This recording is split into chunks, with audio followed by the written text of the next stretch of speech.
Welcome back to our weekly wellness podcast. I'm your host, Dr. Rebekah, and today we have joining us Dr. Jason Epstein, our Executive Medical Director. So, Dr. Jason, thank you for joining us again. Of course, you're welcome. Glad to be here. Yeah, excited to talk with you today about the idea of unplugging. This is something we talked about briefly on our last podcast, talking through, the holidays coming up and filling your cup and stuff, but just wanted to dive into that in a little bit more detail. Sure. So I know the term unplug means different things to different people. In your mind, when I say unplug, what does that bring to mind? I think the first thing is just like turning the work brain off. Like that's the unplug for me. Yeah. And it can be overnight. It can be on vacation. It's just the like, oh, where's my veterinarian switch off? Like, and it just like that part just goes off. Yeah. So I'm one of the weird ones that can do that. Yeah, that's great. You compartmentalize or something, it sounds like. Yeah, it's probably both a blessing and a curse. Yeah. I'm sure Dr. Rodney would have something to say about that. It sounds really positive, though. And I think that's an interesting perspective, unplugging mentally. Because when I think of unplug, it's like, okay, I'm turning off my phone. Like I'm closing the laptop. I'm not looking at work emails, right? It's like more of an act. Like turning the technology off. Turning the technology off. But I like the idea of like turning the off switch on the veterinarian brain off. Yeah. I like that a lot. Yeah. I don't have the self-control to turn off technology. I just don't. Right. But there definitely like there's the turning off of like all of the things. So there's there's the unplugging and I'm the only thing I'm going to focus on right now. So whether that's the like, I'm going to meditate or I'm going to listen to a podcast or I'm going to play guitar or I'm going to write a song, like I'm going to do whatever. Like you have certain like, I'm going to unplug to do this or just like, I need to unplug from work. Yeah. Like, and I kind of think of them in two different ways. Yeah, that definitely makes sense. Why do you feel that this is so important in our lives and in our field? It sounds like you have a lot of practice and have gotten really good at being able to do that. So it clearly has some importance to you. Yeah, I mean, I think that as a breed, consider veterinarians a breed. Fair. As a breed, I think we tend to, our identity gets really consumed in our profession. Right. And if you don't pull the plug on that from time to time and disconnect this dependence between who you are and what you do, if you don't like, eventually that will become too fused to disconnect. And I think a lot of us have gotten to a point or are at a point where like that is like it's melted together. Yeah. Like you can't separate them anymore. Right. And it leads to a lot of the issues we deal. Like I'm up all night worrying about this patient or this owner is mad at me because they didn't listen and now something bad happened and I'm up all night over that. Or there's a bad Google review because someone didn't like follow my instructions and then the dog's intestines fell out after surgery. Like there's all of these things that you can't turn it off. And it's because you leave it plugged in so long that it becomes so much of who you are that you kind of like you just can't anymore. That makes total sense. I know, from my own experience and in talking with other veterinarians, a lot of times like that is how we introduce ourselves. Like I'm a veterinarian. Like I am a veterinarian. My being is a veterinarian more than I work as a veterinarian. And I think that identity is super important, right? We put in a lot of effort and a lot of training and a lot of time, and we have this degree and it's really important and meaningful to what we do. But I think you made a good point in that is not the entirety of who we are. It's ultimately what we do and what we're passionate about, but we are in fact other things outside of this veterinarian breed. Yes. And I've also started to see there's really, we all come into this for different reasons, right? Yeah. Like there are I care about animals more than people. Right. And I don't care about the owner. I care about the dog, and the owner is just a means to an end. Right. And then you become veterinarians, and I think those are the people that I think struggle the most to unplug and to disconnect because it's so intertwined with their like core mission as a human on Earth. Right. Yeah. And then you have the like doctor, like I like to find problems and fix problems, Mm-hmm. and I like to solve problems. So they're really good at medicine, and they're okay at the rest. Yeah. But they're really good doctors, and like who knows the others. Yeah. And then you have the people like me that I enjoy the challenge. I enjoy the medicine. I enjoy science. I like math. But like honestly, I love the fact that I get to help people by caring for their pet. Right. Like I probably could have been a therapist if I didn't go, and like that might have been the MD route, because we're all, medical school is the backup for all of us, right? Right. That's the backup. Like, yeah. you know, if I don't get into Georgia, I'll go to UNC. Like I would have gotten in. You know, like it's one of those. I really connect with people, and so that is my like driving purpose. Yeah. And I think that somewhat allows me to disconnect, because I'm not up all night worrying about my patient as much as I'm worried about the person. That makes sense. Yeah. So you're able to kind of distinguish you as a person from you as a veterinarian, and who you are from what you do. And I know for a lot of us, it's super intertwined. And I think people probably have different levels of comfort with that and different levels of how that impacts them. And probably for some folks, that is a very healthy relationship, to identify as a veterinarian and have that as a, you know, the strongest source of pride and something that they really do, you know, embrace it with their whole being. But it sounds like for other folks, it can be troublesome when you can't unplug, for example. If you're a DVM struggling with a lot of the issues that we talk about on this podcast, scratch that. If you're a DVM struggling with even just one of these issues, I hope you'll consider joining us at one of our weekly wellness rounds. We're an online community of veterinarians who come together every week to discuss our experiences and our struggles when it comes to mental health, or even just things that are affecting us week to week. This is a time that I personally look forward to every week, because it lets me take a break to really invest in myself. Moderated by our very own Director of Wellness and Personal Growth, Dr. Rodney Robertson, Weekly Wellness Rounds is somewhere you can gain perspective and wisdom from other veterinary professionals who've gone through similar experiences. Whether it's a challenging client, a heartbreaking case, or simply just not the best day, Weekly Wellness Rounds is a time where you can come and just lay it all out there. And if you're not the sharing type, that's also perfectly fine. You can always just hop in and listen to people who are going through similar struggles. You can register and join our weekly wellness rounds by visiting our DVM support website at mypetswellness.net/DVM support. And no, this is not only available to My Pets Wellness doctors. Whether you're in California, Connecticut, Florida, Alaska, or somewhere else entirely, this is a time where any and all DVMs are welcome to join in the conversation. Weekly wellness rounds are held via Zoom on Wednesdays at 8 p.m. Eastern, 7 p.m. Central. So come join us and see how a community of doctors just like yourself can not just survive in vet med, but can thrive in it. We hope to see you there. In your own life, what have you found when you struggle to unplug? Have there been negative kind of consequences from that? Oh yeah. This is another podcast if you go back far enough.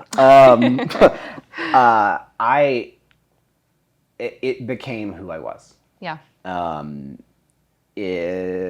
My job was everything. Mm-hmm. Like I had to provide for my family. I had to like be a dad, and I had to be a veterinarian. Mm-hmm. And like I was finishing records until midnight. I was up at 5 to get to work by 7. Yep. I was working 10, 11-hour days of 30 patients a day. And even when I was done, I spent my hour commute on the way home talking to owners, and my cell phone got given out, and I'm worried about patients. And it ultimately, I think, was a huge part of what led to like losing my marriage. And it was because like it was like, I need you to stay late and see this appointment. And it was like, well, I have to. Right. I have to.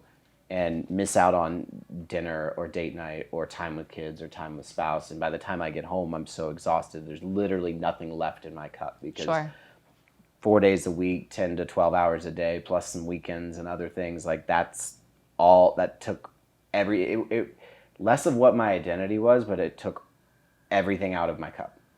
Interesting.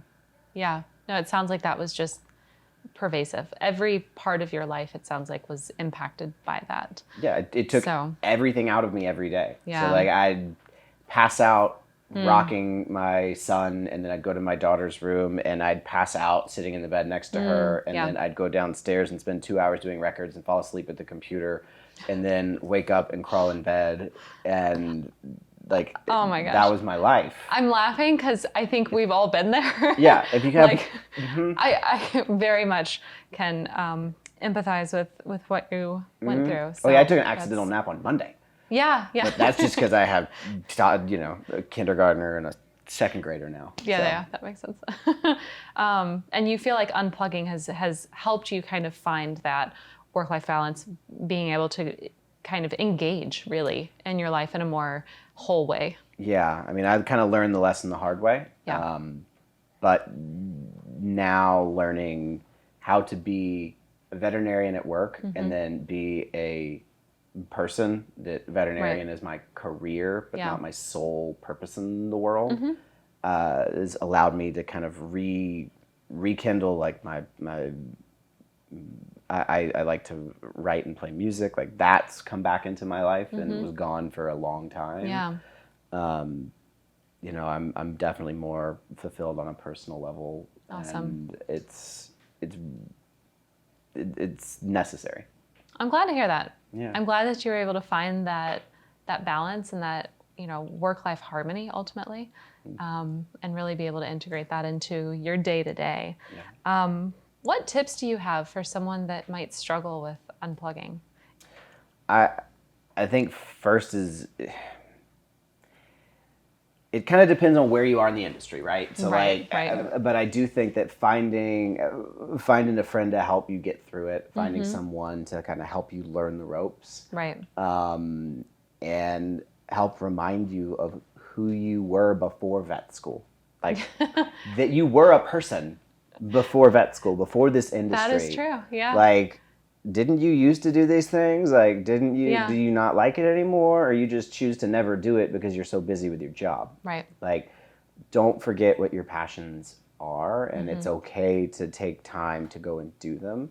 I think this circles back to boundaries. Yeah. And I think it circles back to just being vulnerable with your team of like, hey, like, we work 4 days a week. I need my other day. Right. Don't call me. Like, don't call me. I'm out. Don't text me. I'm out of the office. Don't give a client my number or my home address. Like, don't. Yeah. Today is about me. Like, I'm going to go to the gym. I'm going to go do yoga. I'm going to dedicate an hour to playing music. I'm going to go see a concert the night before and sleep till noon because I was out till 1 a.m. Like, whatever the case is, you've got to be willing to be vulnerable with your team and with your spouse. Yeah. And know, like, hey, I got to do some me things. Like, I still need to be a human. Well, it sounds like it's important to like identify, but also cultivate other interests, right? Outside of vet med. Yeah. Like, you mentioned a lot of things, writing music and going to concerts and playing guitar and doing all of these things, with your family, with your kids. And it sounds like that takes intention, and it takes setting that intention and being very deliberate about it. Yeah. And so that you have that to fall back on. And it can be simple. Like, it doesn't have to be a whole new hobby. It doesn't have to be like, I'm going to start painting. It can just be like, I'm going to spend 30 minutes a day scrolling through Instagram reels. Like, I don't care. I'm just on purpose, though. Right. But like, this is my time to like turn my brain off because these are funny. Yeah. And I'm going to send them to my friends and family. And that one made me laugh. And that would make Steve laugh. I'm going to send it to Steve. Like, yeah. It doesn't have to be something that's like out of this norm for you to like find a new thing that brings you joy. But like, we all have to be people outside of a career. Yeah, no, absolutely. Any parting words for employers or managers who are dealing with employees that maybe don't want to unplug, or they see that they're calling people on their days off, or, So if they're the reason they can't unplug, stop it. Like, just stop it. Easy. Just stop it. If it's your fault, stop it. No, if if you see someone on your team that's really struggling, that I think is where a level of vulnerability goes a really long way. Yeah. I'm gonna tell a story now. So our former chief of staff, Kevin, and I are quite close friends. Yeah. And he was planning his first trip in forever. And I had just gotten back from a couple weeks in Costa Rica. I had turned my phone to airplane mode. And I didn't touch it for 14 days. Nice. Deleted apps. I'm gone. And, or it was 12 days. And when I came back, he was planning his trip. And I was like, I'm going to tell your person to throw your phone. She's going to grab your phone and throw it in the ocean if you mess with it. Turn your phone into air. I had to kind of coach him. So, it's okay to go to people, whether they're peers or they're, underneath, and be like, listen, you have a weekend off. Do not do work. Yeah. Do absolutely under no circumstances will you call the clinic. I will tell them to hang up on you. Set those boundaries for them sometimes. To an extent. If you have to crack the whip and tell people well, she said to call me with the results. No. No. She could find out on Monday. Well, she's going to remote into her computer. Turn it off. Disconnect it from the internet. I don't care.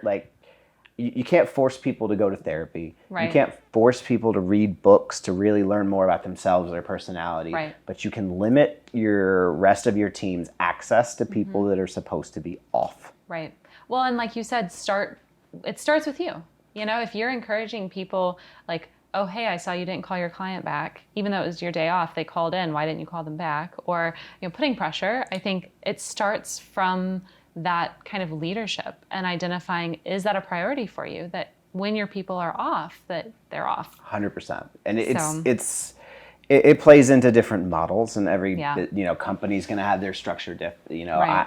I have worked at a practice to where if I am at work on Thursday and I'm in the room with Miss Smith and I say, hey, we got to run blood, blah, blah, blah, we're going to send this to the lab, and Friday's my day off, if I didn't log into my computer, remote into my work computer, look at the results, and call her from home on my day off, then my paycheck would go down because I would no longer get that production credit from the revenue from the sale because I didn't follow through and go over the results. On your day off, yeah. So we have to be very careful as employers that we're not creating the culture that sets this expectation of you work 8 days a week, 500 days a year. You can't, you have to be able to create a team culture. Yeah. This is a one team mentality of this clinic, this hospital, not this doctor. And if you as a person didn't do all of this, you will be punished. And if you try to take time off, that's why I've hated working in ProSal in the past. Yeah. Because it's you have as much time off as you want. There's no you such won't make thing. Anything. Yeah, there's no such thing as vacation time in ProSal. Oh no, you can. You can take a month off and you will make $4,000 less that month. Right. And so we have to be very aware as employers that the way we structure contracts, the way we structure the culture, the company, the expectations in the workflow makes a huge difference on our team's ability to take care of themselves. Absolutely. Well, I think that's a super important message for employers, for managers, and also for individuals, right? To hear there's a number of different boundaries that can be set and a number of different things and tools and resources that are available to be able to actually unplug. And I think just recognizing that importance and recognizing how it's impacting your life, I think is probably that first step of this is a problem that I probably need to learn how to fix.